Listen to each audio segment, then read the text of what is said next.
রাসূল সাল্লাল্লাহু আলাইহি ওয়াসাল্লাম বলেছেন, যখন ঘুমোতে যাবা এই দোয়াটা পড়বা। দোয়াটা দেখেন কত চমৎকার, কিভাবে নিজেকে আল্লাহর কাছে সমর্পণ করবেন, সঁপে দিবেন। দেখেন রাসূল বলেন, তুমি এটা পড়বা, আল্লাহুম্মা ইন্নী আসলামতু ওয়াজহি ইলাইক, আল্লাহ আমি আমার সত্তাকে আপনার দিকে সমর্পিত করলাম। ওয়া ফাওয়াদতু আমরি ইলাইক, আল্লাহ আমি আমার সব কাজকে আপনার কাছে সুপর্দ করলাম।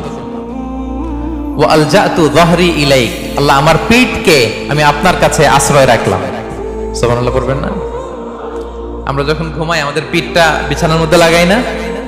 আল্লাহ আমার সত্তাকে আপনার কাছে আমি সমর্পিত করলাম, আল্লাহ আমার সব কাজকে আপনার কাছে আমি সঁপে দিলাম, আল্লাহ আমার পিঠটাকে আপনার কাছে আমি আমানত রাখলাম।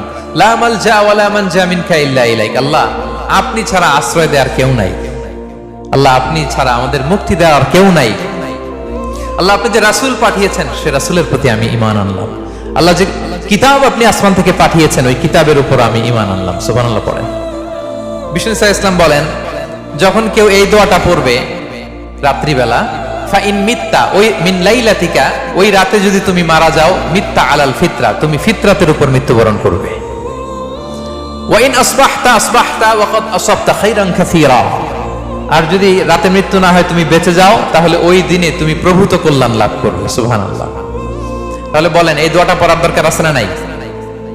এই দোয়াটা যদি কেউ পড়ে সে মারা গেলে ওই রাতে ফিতরাতের উপর মারা যাবে। ফিতরাতের প্রথম অর্থ কি বলছিলাম? সবাই বলতে হবে, কি বলছিলাম? তাহলে এই দোয়া পরে রাতে মারা গেলে সে মুসলিম হয়ে মারা যাবে, ঠিক কিনা?